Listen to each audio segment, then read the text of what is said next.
Hello everyone, welcome to study IQ. Study IQ के इस video में मैं आपको पढ़ाऊंगा 9 जनवरी के करंट अफेयर। एक आपको ये भी याद दिला देता हूँ कि आरबीआई ग्रेड बी के कोर्स पे फिर से डिस्काउंट हमने स्टार्ट कर दिया है। जीजीसीए, बहुत सारे बच्चों के रिक्वेस्ट आ रहे थे, तो आरबीआई ग्रेड बी की अगर आप तैयारी करना चाहते हैं तो जीजीसीए कोड यूज़ करिए और फिर आप कोर्स परचेज कर सकते हैं। 17 तारीख से बैच स्टार्ट हो रहा है, लाइव बैच है। चलिए शुरू करते हैं। COP29 के प्रेसिडेंट बने हैं मुख्तार बाबाएव।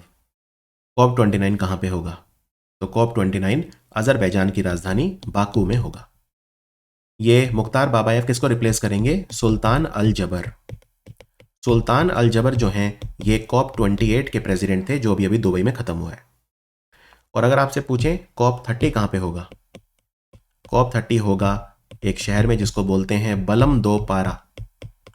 बलम BELEM, बेलम दो पारा, ये ब्राज़ील का शहर है। तो COP30 जो होगा 2025 में होगा और वो ब्राज़ील में होगा। Is that clear? वैसे अजरबैजान अभी अभी न्यूज़ में क्यों आया था? क्योंकि अजरबैजान का युद्ध चल रहा है आर्मेनिया से, तो इसीलिए आर्मेनिया ने भारत से मिसाइल खरीदे हैं, पिनाका रॉकेट खरीदे हैं, मतलब पिनाका रॉकेट किसने खरीदे हैं? आर्मेनिया ने भारत से। और आर्मेनिया और अजरबैजान की लड़ाई क्यों चल रही है? क्योंकि एक डिस्प्यूटेड एरिया है जिसको बोलते हैं Nagorno Karabakh.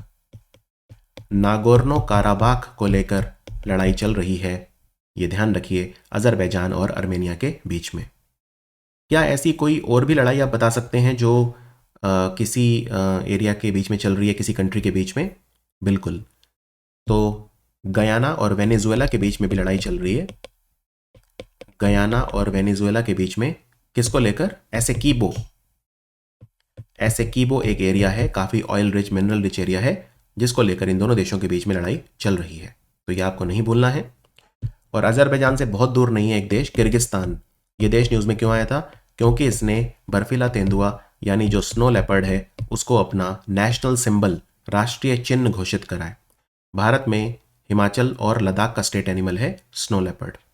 Is that absolutely clear? चलिए आगे बढ़ते हैं।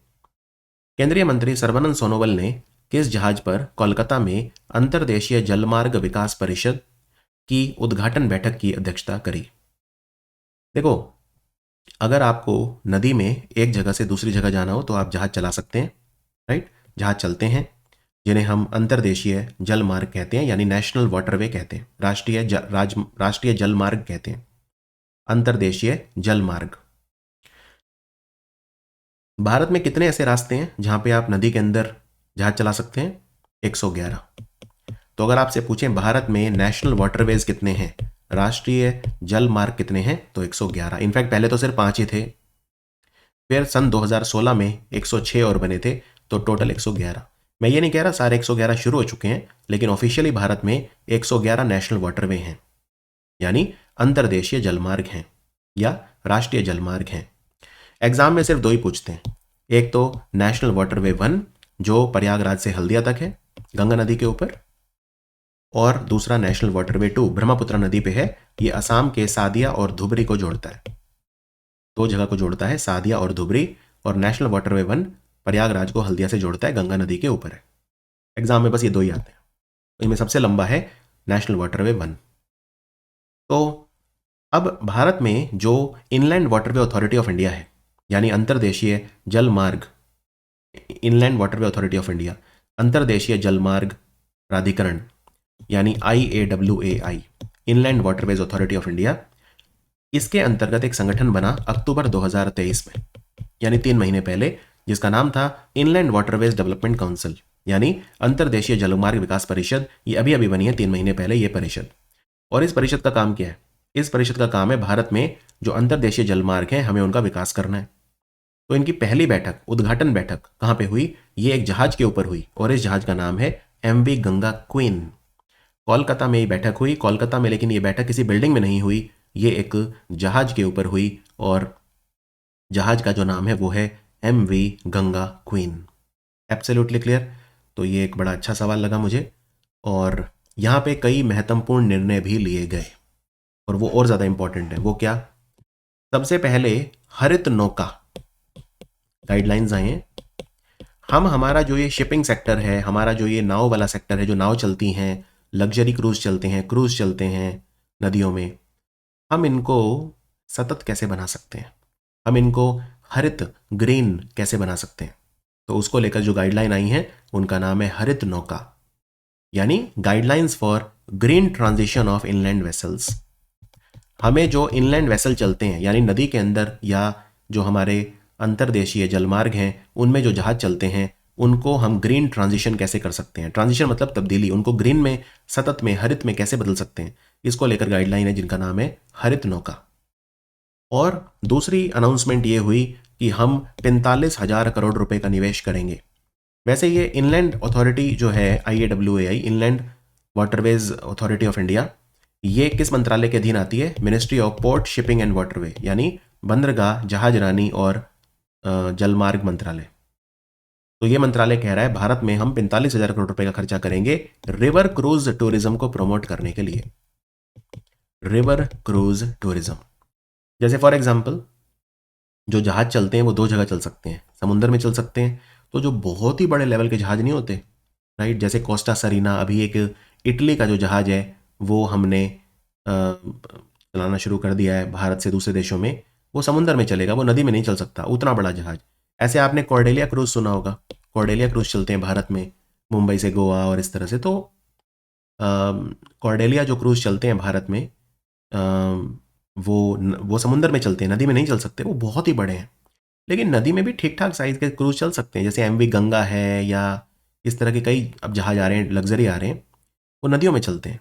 तो हमें नदियों वाला जो क्रूज टूरिज्म है उसे प्रमोट करना है, उसे प्रमोट करने के लिए 45,000 करोड़ रुपए का खर्चा सरकार करेगी। इनफैक्ट एक बड़ी इंटरेस्टिंग बात आपको बताता हूँ, कॉर्डेलिया जो जहाज है ना, उसके जो CEO हैं जिनका नाम है जर्जन बेलोम, वो मुझे इंस्टाग्राम पे फॉलो करते हैं उन्हें मेरी कुछ बातें बड़ी अच्छी लगी थी टूरिज्म से रिलेटेड, उन्हें कुछ पोस्ट अच्छे लगे थे, तो उन्होंने मुझे कुछ 1 महीने पहले फॉलो करना स्टार्ट किया था। मैं वैसे कॉर्डेलिया क्रूज़ का काफ़ी बड़ा फ़ैन हूँ, मतलब मेरा ऑब्वियसली एक ड्रीम है कि ये मतलब जाना है मुझे। अभी देखते हैं 2-3 साल अभी तो लगेंगे, लेकिन मैं कॉर्डेलिया क्रूज़ पे ज़रूर जाऊँगा। तो 45,000 करोड़ रुपए का खर्चा भारत सरकार रिवर क्रूज़ टूरिज्म पे खर्च करेगी। लेकिन 2 और बहुत इंपॉर्टेंट अनाउंसमेंट करी हमारे मंत्री सर्बानंद सोनोवाल ने, जो जहाज मंत्री हैं हमारे। क्या? उन्होंने बड़े लक्ष्य रखे हैं और ये MCQ ज़रूर आएंगे। क्या है लक्ष्य? देखो, अगर आपको सामान एक जगह से दूसरी जगह भेजना है, A से B, तो आपके पास बहुत सारे तरीके हैं। आप जहाज से भेज सकते हो, आप मालगाड़ी से भेज सकते हो, आप ट्रक से भेज सकते हो, मतलब बहुत सारे कार्गो, बहुत सारे ऑप्शन है, मालगाड़ी वगैरह, कार्गो बहुत तरह की है, इवन प्लेन से भेज सकते हो, जैसे एयर कार्गो कहते हैं। तो A से B अगर आपको भेजना है, तो जो हम नदी में जहाज से भेजते हैं यानी अंतर्देशीय जलमार्ग से भेजते हैं, उसका हिस्सा सिर्फ 2% है। यानी भारत में सिर्फ 2% जो कार्गो है, 2% जो सामान की आवाजाही होती है, वो होती है जो रिवर के रास्ते से जो जहाज जाते हैं उनसे। हमें इसको बढ़ाना है, और हमें इसको बढ़ा के कितना करना है? हमें इसको बढ़ा के करना है 2% से 5%। कब तक? 2030 तक। यानी पूरे भारत में जितना भी कार्गो, जितना भी सामान जाता है, लॉजिस्टिक्स है, उसमें 5% हिस्सा होना चाहिए इनलैंड वाटर ट्रांसपोर्टेशन का। समझ में आया? यह है हमारा पहला बहुत बड़ा, बहुत महत्वाकांक्षी टारगेट। और दूसरा जो टारगेट है वो तो इससे भी बड़ा है। तो सर्बानंद सोनोवाल ने कहा कि जो इनलैंड वाटर ट्रांसपोर्ट होता है, यानी वही अंतर्देशीय जलमार्ग से जो सामान जाता है, भारत में कितना जाता है हर साल? 120 million ton per annum, 12 crore ton हर साल सामान की आवाजाही होती है। 120 मिलियन मतलब 12 करोड़ टन। हमें इसको बढ़ाना है 4 गुना से भी ज्यादा। कितना करना है? 500 मिलियन टन पर एनम। कब तक? 2047 तक, जब भारत की आज़ादी के 100 साल पूरे हो जाएंगे, 2047। तो 2030 तक हमें जो उसका शेयर है 2% से 5% बढ़ाना है इनलैंड वाटर ट्रांसपोर्टेशन का, IWT का। और जो सामान की आवाजाही होती है 120 मिलियन टन पर एनम से हमें उसे 500 मिलियन टन पर एनम करना है। अंडरस्टूड? चलिए आगे बढ़ते हैं। हाल ही में किस भारत के संगठन ने 10Ah सिलिकॉन ग्रेफाइट एनोड आधारित उच्च ऊर्जा घनत्व वाली लिथियम बैटरी बनाई है? ये जो आप सेल देख रहे हैं, लिथियम बैटरी, इसको लिथियम सेल बोल लो या लिथियम बैटरी बोल लो, इसका सफलतापूर्वक परीक्षण करा। अब लिथियम का जो सेल होता है उसमें एनोड क्या यूज होता है? एनोड होता है प्योर ग्रेफाइट। प्योर ग्रेफाइट ये एनोड होता है हमेशा, लेकिन इसमें प्योर ग्रेफाइट यूज नहीं कर रहे हम इसमें कर रहे हैं सिलिकॉन ग्रेफाइट एक कंपोजिट मटेरियल है, सिलिकॉन और ग्रेफाइट को मिला के हम एनोड यूज कर रहे हैं, उससे ये ज्यादा ऊर्जा को स्टोर कर सकता है ये वाला लिथियम सेल। ये टेक्नोलॉजी बनाई है इसरो ने, तो आंसर है इसरो। इनफैक्ट इसरो ने एक मिशन किया था अभी अभी PSLV C58 से, एक्सपोसैट याद है, जिसमें हमने मॉड्यूल लॉन्च किया था जिसका नाम है POEM-3, और हमने दो चीज़ें लॉन्च की थी। एक तो लॉन्च की थी जिसको बोलते हैं पोलिक्स। पोलिक्स को बनाया था किसने? UR राव सैटेलाइट सेंटर जो बेंगलोर में है। पोलिक्स मीडियम लेवल की एनर्जी वाली एक्सरे को पकड़ेगा, 8 से 30 keV किलो इलेक्ट्रॉन वोल्ट। और एक है एस्पेक्ट, ये लो एनर्जी वाली को पकड़ेगा, लो एनर्जी मतलब 0.8 से 15 किलो इलेक्ट्रॉन वोल्ट। और एस्पेक्ट को किसने बनाया है? एस्पेक्ट को बनाया है रमन रिसर्च इंस्टीट्यूट बेंगलोर ने। तो एक्सपोसैट में भी जो बैटरी यूज हुई थी ना, वो यही वाली हुई थी जिसमें हम सिलिकॉन ग्रेफाइट का इस्तेमाल कर रहे हैं। हाल ही में अंतरराष्ट्रीय पर्पल फेस्टिवल कहाँ पे हुआ? गोवा की राजधानी पणजी में हुआ। क्या होता है पर्पल फेस्टिवल? ये दिव्यांग लोगों के लिए होता है। जो पर्पल कलर होता है, ये जो रंग आप देख रहे हैं ये पर्पल है। जो पर्पल कलर होता है वो दिव्यांग लोगों के सपोर्ट के लिए होता है। अगर आपको भी किसी दिव्यांग व्यक्ति को सपोर्ट करना है तो पर्पल कलर की शर्ट पहनिए फॉर एग्जाम्पल। पर्पल कलर प्रतीक है कि हम दिव्यांग लोगों को सपोर्ट करते हैं। तो ये फेस्टिवल कौन कराएगा? हमारा सामाजिक न्याय और अधिकारिता मंत्रालय करवा रहा है, ministry of social justice and empowerment. ये भारत का पहला समावेशी त्यौहार है फॉर पीपल विद डिसेबिलिटी, यानी वो लोग जो दिव्यांग हैं उनके लिए पहला इंक्लूसिव फेस्टिवल है। 40 साल के बाद भारत के 2 वाइल्ड लाइफ सेंचुरी हैं, एक का नाम है लाओ खोवा और एक का नाम है बुरा चपोरी। यहाँ पे गैंडे लौट आए हैं। गैंडे यहाँ से विलुप्त हो गए थे। जो जो तस्कर होते हैं, जो शिकारी होते हैं, हंटर होते हैं, उन्होंने उनको मार दिया था। एक भी गैंडा नहीं बचा था। लेकिन अब 40 साल के बाद राइनो यहाँ पे दोबारा रहने आ रहे हैं। तो ये लाओ खोवा और बुरा चपोरी जो हैं, ये काजीरंगा का ही, ग्रेटर काजीरंगा का हिस्सा है। तो आंसर है असम। भारत में जितने भी गैंडे होते हैं 90% एक ही जगह पे होते हैं, और वो है काजीरंगा नेशनल पार्क असम में। तो वहीं पे है, उसी के पास लाओ खोवा और बुरा चपोरी वन्यजीव अभ्यारण्य। मतलब ऐसा नहीं है कि उसके बिल्कुल अंदर ही है, मतलब उससे थोड़ा दूर है ये वाइल्ड लाइफ सेंचुरी, लेकिन वो काजीरंगा का उसका हिस्सा ही है एक तरह से, राइट। तो लाओ खोवा और बुरा चपोरी वाइल्ड लाइफ सेंचुरी कहाँ पे है ये? तो लाओ खोवा जो है ये असम के नगांव जिले में आती है, और बुरा चपोरी असम के सोनितपुर जिले में आती है। तो एक सिंग का गैंडा यानी वन हॉर्न राइनो इंडिया में पाया जाता है। वैसे तो राइनो दुनिया में 5 तरह का होता है, एक काला गैंडा, एक सफ़ेद गैंडा, एक सिंग का गैंडा, और फिर जो इंडोनेशिया में पाए जाते हैं 2 तरह के, एक सुमत्रा पे और एक जावा द्वीप पे, जावन राइनो और सुमत्रन राइनो। तो 5 तरह के गैंडे दुनिया में पाए जाते हैं। भारत में मिलता है वन हॉर्न राइनो, और इसका IUCN स्टेटस है वल्नरेबल यानी संवेदनशील। ये विलुप्त तो नहीं होगा बहुत जल्दी, वल्नरेबल है अभी। तो वल्नरेबल के बाद एंडेंजर्ड, फिर क्रिटिकली एंडेंजर्ड, फिर जाके विलुप्त होता है। तो संख्या काफ़ी अच्छी खासी है, कोई ऐसी बात नहीं है, लेकिन खतरा तो है। क्लियर? इंडिया में जो राइनो मिलता है। और मिनी काजीरंगा किसे बोलते हैं? मिनी काजीरंगा बोलते हैं पोबितोरा वाइल्ड लाइफ सेंचुरी को, जो कि असम में है। वैसे आपको ये भी बता दूं कि अभी, क्योंकि मैंने बताया 2 तरह के गैंडे इंडोनेशिया में पाए जाते हैं, सुमत्रा और जावा पे। तो इंडोनेशिया में एक टूर्नामेंट हुआ था अभी अभी, FIFA under-17 football world cup. किसने जीता? जर्मनी ने जीता फ्रांस को फाइनल में हरा के। इसमें जो मैस्कॉट था, शुभंकर था, वो एक गैंडा था जिसका नाम क्या था?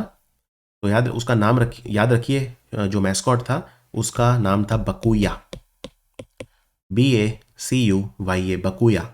तो बकुया जो है वो एक जावा द्वीप पे मिलने वाला राइनो था, जो इंडोनेशिया ने जिसको अपना शुभंकर बनाया। इंडोनेशिया में 2 तरह के राइनो मिलते हैं, एक सुमत्रा द्वीप पे और एक जावा द्वीप पे। तो जावा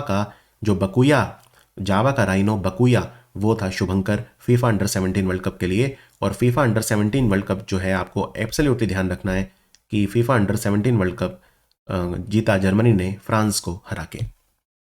किस कंपनी ने Krishna Godavari basin block number KGDWN 982 में पहली गहरे समुद्र परियोजना से पहला कच्चे तेल का उत्पादन शुरू करा है? देखो, भारत में लोग कहते हैं तेल नहीं होता, हमें खरीदना पड़ता है। भारत में गैस नहीं होती, हमें खरीदनी पड़ती है। लेकिन कृष्णा और गोदावरी नदी का जो बेसिन है, उनका जो अपवाह तंत्र है, वहां पे हमें काफी सारा तेल और गैस मिला है। और भारत का सबसे ज्यादा तेल और गैस यहीं पे मिला है हमें, ये ध्यान रखिए। पूरे भारत का सबसे ज्यादा तेल और गैस अगर हमने ढंग से निकाल लिया यहाँ से, तो भारत आत्मनिर्भर तक हो सकता है। जरूरी नहीं है कि हमें हर बार सऊदी अरब या ईरान और इन्हीं से खरीदना पड़े। भारत आत्मनिर्भर बनने की भी सोच सकता है। तो अभी यहाँ पे कृष्णा और गोदावरी नदी का जो बेसिन है, राइट, बंगाल की खाड़ी में जो इलाका है जहाँ उनका बेसिन है, जहाँ से तेल और गैस निकालने की कोशिश की जा रही है, तो तेल के 2 कुएं हैं जिनमें से अभी निकाल रहे हैं हम। एक तेल का कुआं जो पुराना है, जो रिलायंस यूज कर रहा है, उसका नाम है कृष्णा गोदावरी यानी KG-D6। तो KG-D6 जो ब्लॉक है वो दिया हुआ है सरकार ने रिलायंस को, बंगाल की खाड़ी में, वहां से तेल निकालो। और ये जो KG-DWN-98-2 दिया है, ये वाला ब्लॉक ये दिया है ONGC को, तो आंसर है ONGC जो कि महारत्न कंपनी है। तो कितना तेल और कितनी गैस निकालना चाहती है ONGC यहां से KG-DWN-92 से, KG-DWN-98-2 से ONGC निकालना चाहती है हर रोज 45,000 बैरल तेल यानी ऑयल और 10 MMS-CMD गैस। MMS-CMD होता है million metric standard cubic metre per day. मैं रिपीट करता हूं, million metric standard cubic metre per day. इतनी हम गैस निकालना चाहते हैं यहां से, 10 MMS-CMD और 45,000 बैरल हम ऑयल निकालना चाहती है ONGC इस कुएं से। और ये बहुत बहुत बड़ा एरिया है कृष्णा गोदावरी बेसिन, आंध्र प्रदेश के पास 50,000 स्क्वायर किलोमीटर में फैला है।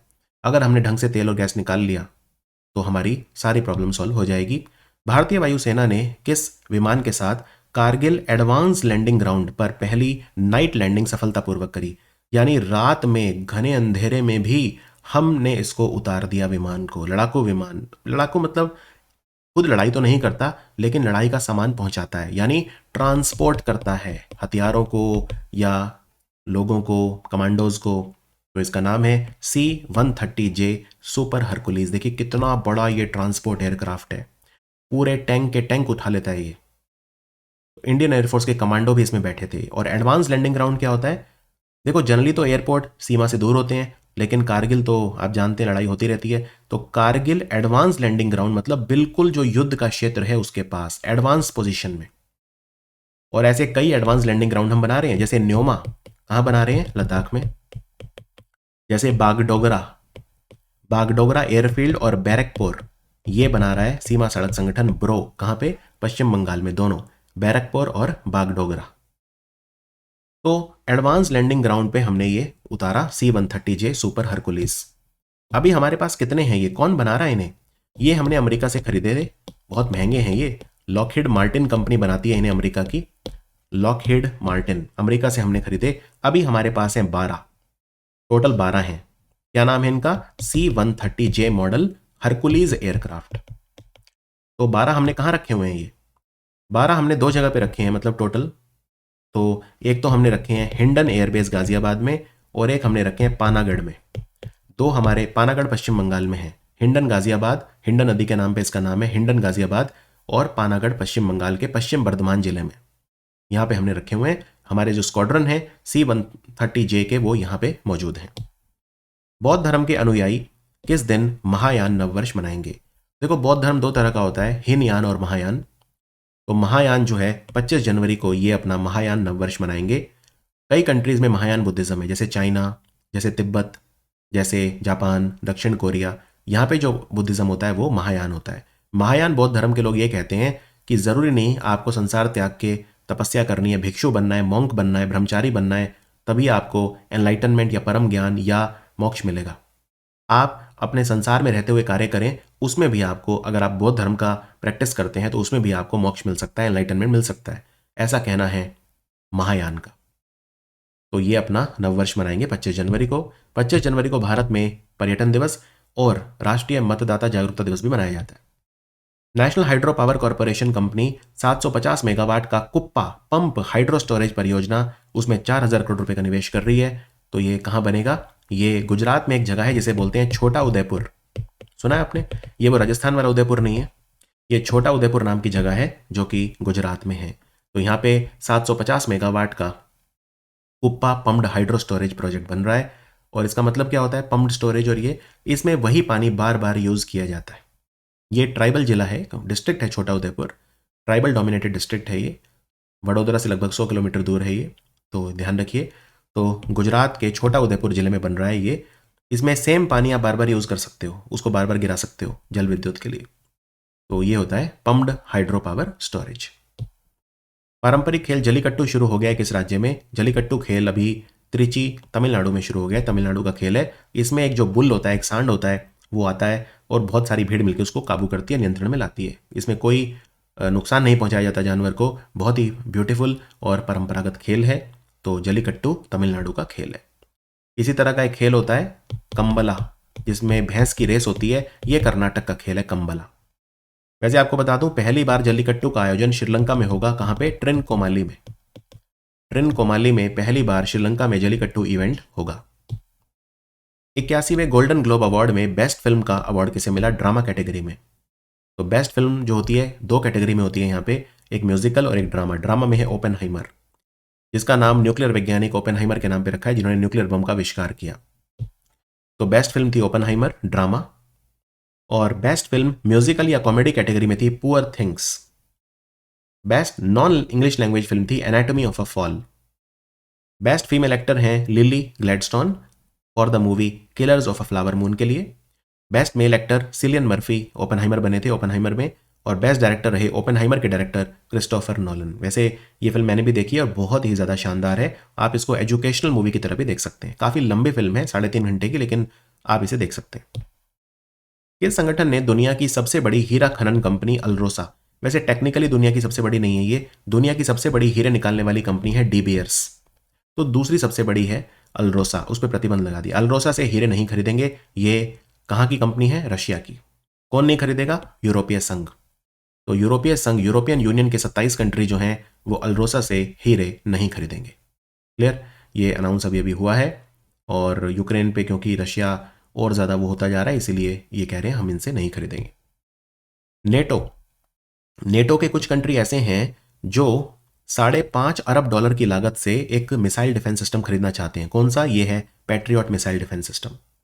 अगर कोई शत्रु आपके ऊपर मिसाइल मारता है तो उस मिसाइल को आप तक पहुंचने नहीं देगा। पैट्रियट मिसाइल डिफेंस सिस्टम हवा में ही उसको खत्म कर देगा। अमेरिका का है ये। अमेरिका की कंपनी रेथियन इसे बनाती है। Raytheon defence manufacturing company Raytheon इसे बनाती है। अमेरिका के पास एक और मिसाइल डिफेंस सिस्टम है जिसको बोलते हैं थार्ड, THAAD, थार्ड। राइट? तो $5.5 बिलियन कौन खरीदना चाहता है? जर्मनी खरीदना चाह रहा है, नेदरलैंड खरीदना चाह रहा है, रोमानिया खरीदना चाह रहा है, स्पेन खरीदना चाह रहा है, कई कंट्री खरीदना चाह रहे हैं। सक्सेस मसरा, ये कौन से देश के प्रधानमंत्री बने हैं? देखिए इनके नाम में ही है सक्सेस। तो ये प्रधानमंत्री बने हैं चाड। देश का नाम है चाड। एक्चुअली चाड एक झील का नाम है, उसके नाम पे इस देश का नाम है। अफ्रीका की दूसरी सबसे बड़ी जो झील है वो है चाड। तो चाड की जो राजधानी है वो है एनडजामेना। एनडजामेना। इस देश में 16 लाख, जो 1.5 करोड़ लोग रहते हैं, जिसमें से 16 लाख इनकी राजधानी डजामेना में रहते हैं। भारतीय ओलंपिक संघ का CEO कौन बना है? मुख्य कार्यकारी अधिकारी ये बने हैं रघुराम अय्यर। और अध्यक्ष कौन है? पीटी उषा। प्रेसिडेंट कौन है? पीटी उषा। भारत का सबसे बुजुर्ग भालू, इसका नाम बताइए। इसकी मृत्यु हो गई। तो इस भालू का नाम था बबलू। ये 36 ईयर्स का था। जनरली जो भालू की उम्र होती है वो 25 से 30 साल होती है। ये 36 साल का था, तो अपनी उम्र से काफ़ी ज़्यादा जी गया। कहाँ पे मृत्यु हुई? वन विहार नेशनल पार्क, जो कि भोपाल में है, मध्य प्रदेश में।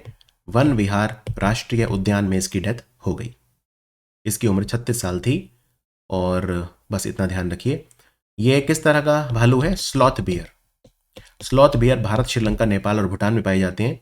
और इनका IUCN स्टेटस है वल्नरेबल। IG ड्रोन्स को किस शहर में भारत का पहला नियो मेट्रो प्रोजेक्ट के पर्सनलाइज्ड रैपिड ट्रांजिट कॉरिडोर का सर्वेक्षण करने का ठेका दिया गया है? तो ये उत्तराखंड में आ रहा है भारत का पहला नियो मेट्रो प्रोजेक्ट। इसका नाम है पर्सनलाइज्ड रैपिड ट्रांजिट कॉरिडोर। जैसे मेट्रो चलती है, इनमें रबड़ के टायर होते हैं नियो मेट्रो में, और इंडिविजुअली पर्सन एक जगह से दूसरी जगह जा सकता है नियो मेट्रो में बैठ के। तो जैसे ब्रिटेन में चलती है काफ़ी नियो मेट्रो।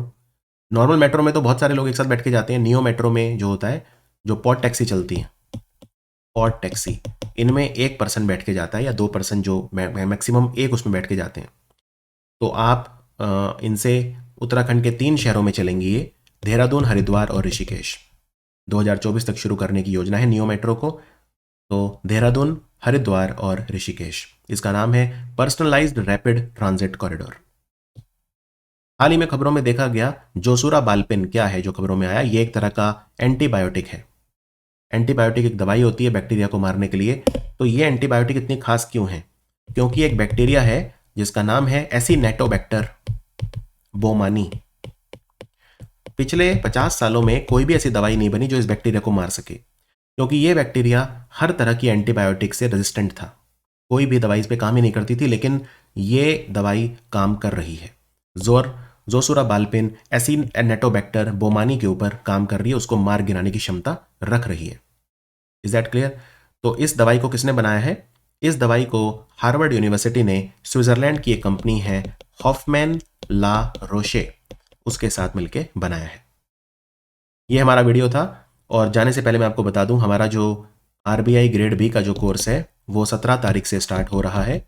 अगर आपको डिस्काउंट चाहिए तो GGCA कोड आप यूज़ करिए, 3000 रुपये का डिस्काउंट आपको मिलेगा। आप कोर्स 6999 में परचेज कर सकते हैं। 17 तारीख से पहले खरीदने की कोशिश करिए। हम 26 जनवरी के बाद एडमिशन नहीं लेंगे इस बैच में, राइट? और कोई भी वीडियो अगर आपको मिस हो गया तो फिर आप उसे बाद में आराम से देख सकते हैं। इसमें 17 तारीख को बैच स्टार्ट है, 26 तारीख के बाद एडमिशन बंद। तो ये ध्यान रखना है आपको, 2 डेट्स याद रखनी है, 17 और 26। तो मिलते हैं फिर 10 जनवरी के वीडियो में। Thank you for watching study IQ।